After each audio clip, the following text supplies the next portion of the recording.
Welcome to the Unleashing Local TV panel. Now, I'm delighted to have Sean here, a man who knows a thing or two about local.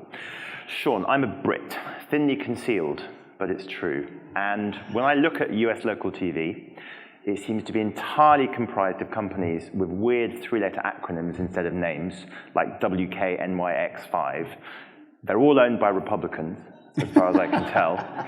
And I don't know anyone who watches them. I think I don't understand it. So tell us about local TV in the US. Where is this landscape today? I'm gonna tell you from, and I'll start with, so when you're consuming TV, is it national or local? It's Netflix. That's... I know it's bad, it's the wrong answer, I'm sorry, no. But when you are consuming, don't answer. When you are consuming TV, is it national or local? It's local, right? And by the way, it's fully invisible what it is to the consumer, right? So, you know, what's to me the most interesting thing about local, which is inherently retail, is the transformation that's going on. And I'm going to tell you kind of it's a COVID, post-COVID demarcation. You know, first, personally, COVID did a damage to my professional career in that I loved going out to the field. For every hour I spent doing something like this, I spent an hour with car dealers, with big box retailers, going to small markets, large markets, all over the place. And in there, advertising isn't theory, right? Advertising results are personal. When you're going eyeball to eyeball with somebody who's just hanging on to one of their two franchises. And while nationally, the buy one, get one may have made it, he's thinking about his media mix locally and his business was off 14%. The good news is we developed such a strong relationship that we still got that feedback cue. And the fact is that COVID put a stop to my ability personally to get into micro markets, local markets, to get out during election seasons. And you know, you meet with ultra sophisticated people, like people who are 30 days away from an election result in Sacramento, California, who've got so much detailed data intelligence. And then in the same trip, you go to one Harley-Davidson dealer that you walk through the parking lot and it's mud. And I miss that. The great thing, though, that happened during COVID, which I think from an advertising perspective has accelerated things greatly for TV, is this. So you had all these advertisers that suddenly one of the jewels that they could buy in many ways from their MVPDs, from NCC or Ampersand, or one of the real jewels there, local sports, live sports. Suddenly there wasn't inventory, wasn't happening. You know, the basketball games are off, the football games are off, the college games are off, the pro games are off. It's not happening. There's an inordinate amount of inventory out there, right? There's a really select audience. So what happened? Audience-based buying. So this thing that, you know, we're going through the adaptation, you know, curve on audience-based buying. And again, it could be sold by Effective, it could be sold by Spectrum, it could be sold by Ampersand, and it's kind of going through those paces of, you know, pioneers, early adopters, early majority. And so suddenly you have a 3- and 4-fold increase in buying into audience-based buying, because the fact is we can show you via that set-top box data exactly where that specific consumer is now residing in TV, predictably.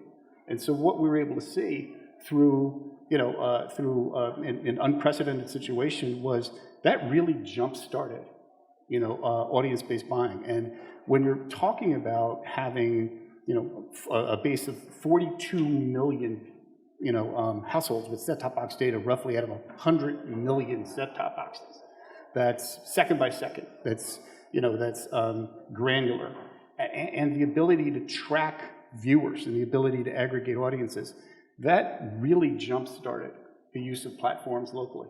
And, you know, as an accelerant, you know, there was probably a folding of the map where you got about 5-6 years worth of onboarding and on-ramping happen in less than a year. And Wow. So, you know, to me, that's been the most exciting part about what can be seen to some, because it locally includes your local dealer who he and his wife are on TV and they're TV stars and they have one store. Or it can be very sophisticated. The fact is that in implementation now, with the kind of data we're using and what we can do with it, the level of targeting we can do with it, the level of optimization we can do with it. The great news with respect to the people who want to move share locally is that I think we folded the map and got about 5 years worth of adaptation done in about a year and a half. And I was going to say, and in all seriousness, but the thing that's fascinating as a Brit arriving here is that there's this incredibly rich, diverse, large local TV industry, which is supercharging itself. It's investing in streaming, in automation, in buying platforms. These are big groups putting big bets on transforming the local TV industry. And there's been a wave of change, which I'm guessing is going to drive growth for a good few years ahead. Absolutely. I mean, a lot of the consolidation in ownership simply became one of the reasons why is because, every time that we're in an electoral cycle, right, there's $3 billion that flows into those local markets because they have all of the statistical belief in all of the reasons why those elections are going to be won and lost with respect to hyperlocal, precise, data-driven, addressable, insertable media. And so in a lot of ways, it's the pinnacle of sophistication.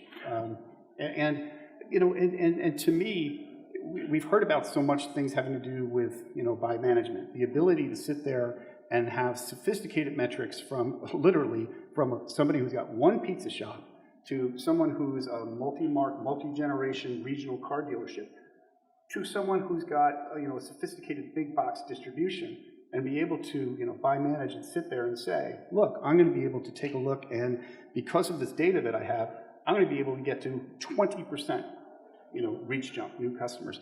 I'm going to be able to take a look and really optimize against the overexposed. What percentage has seen the ad over 30 times versus the underexposed versus the real goal, which is the unexposed, and be able to do that in a scientific way and get that feedback with the pristine data flowing.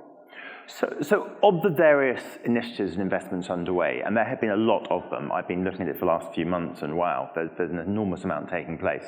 Is there anything you would really want to signal as indicative or illustrative of the rude health that local TV is in? Is it the automated platforms? Is it the streaming services?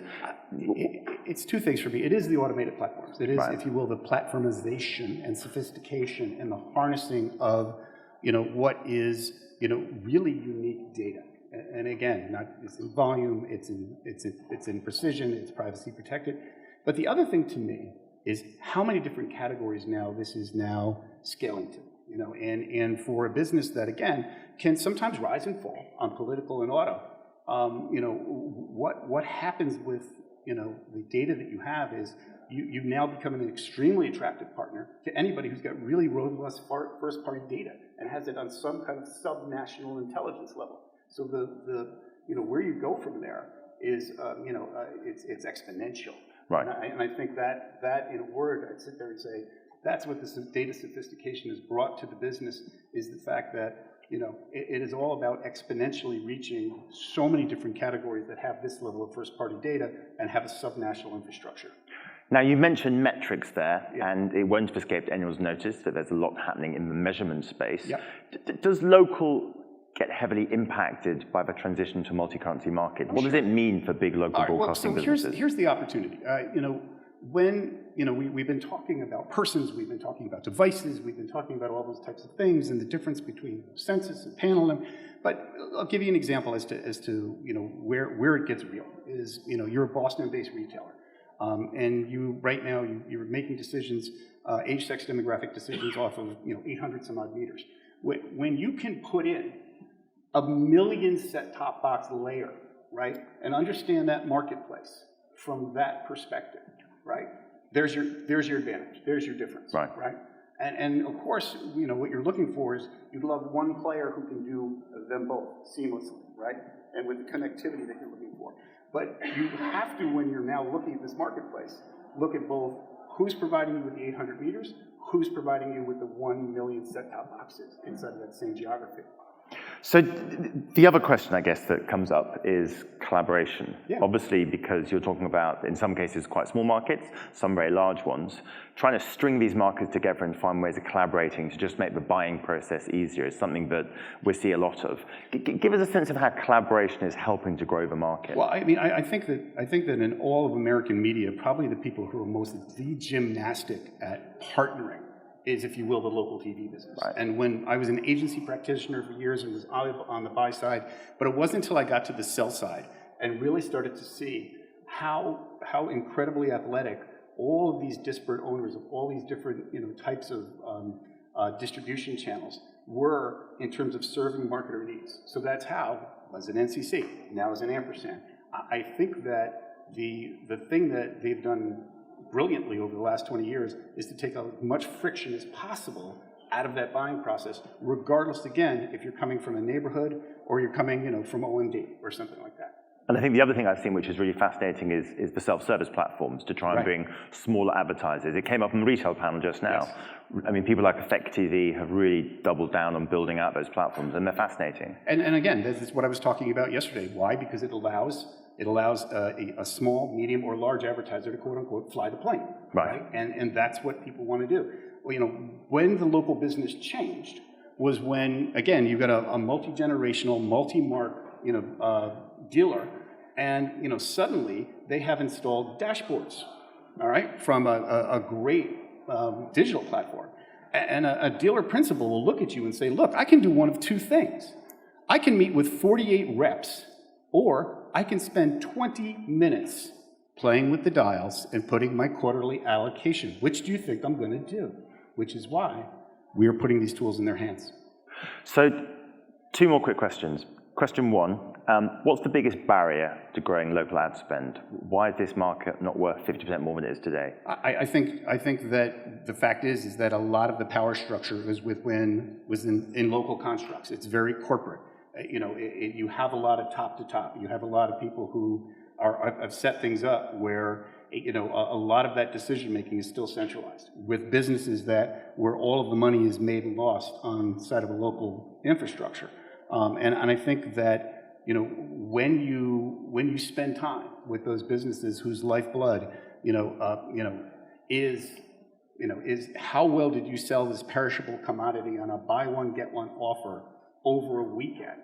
You understand that the rise and fall of this has to do with a lot of the local nuanced implementation, the execution, using really sophisticated data, been able to bring it down to very specific geographies for very specific customized targets that you can then get a report of who drove how much website into a local portal, whatever it is. And a final closing question. If we do one thing to grow the local TV industry from an advertising point of view, what's the one big priority that we should be focusing our minds on? I think that it's because it can be so transactionally focused. I would want everyone to understand that if they were able to put a compendium down of the greatest transactors on a geography by geography, DMA by DMA basis, those are the people who have the highest level of brand loyalty. That is built locally as well. Sean, as ever, demonstrating some real leadership and insight there. Thank you so much for your time and thoughts. Thank you. Sean.